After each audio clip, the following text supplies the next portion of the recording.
السلام علیکم ګرانو دوستانو، څنګه هیله ده روغ جوړه خوشاله وئ دوستانو. که تاسو تر اوسه زموږ چینل نه وي سبسکرایب کړی، زموږ چینل در سره سبسکرایب او تر څنګ د بیل نښه باندې کلیک وکړئ ترڅو زموږ هره نوې ویډیو لومړی تر تاسو ورسیږي.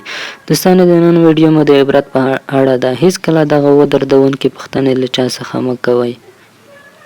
لومړی، هیڅکله له یتیم نه دا پوښتنه مه کوئ چې ولې مو مور یا پلار مړه شوي، کله مړه شوي، ولې په څه باندې مړه شوي. دویم، هیڅکله له چا څخه دا پوښتنه مه کوئ چې زوی یا لور دې کله یا ولې مړه شوي دي، په څه باندې مړه شوي دي.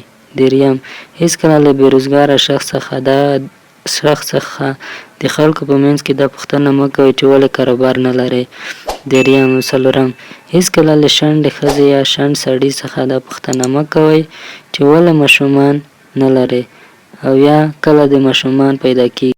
پنځم، هیڅکله له هغه چا نه چې پر مخ یې څه داغ وي پوښتنه مه کوئ چې دا مخ دې ولې داسې دی، ځکه چې مخ د عزت او کرامت ځای دی او هیڅوک نه غواړي چې عزت یې تر پښو لاندې شي. شپږم، هیڅکله له میلمه نه مه پوښتئ، یعنې پوښتنه مه کوئ چې ډوډۍ درته راوړم یا چای، بلکې که له پوښتنې پرته که د ډوډۍ وخت وي ډوډۍ راوړه او که د چای وخت وي چای ورته راوړئ.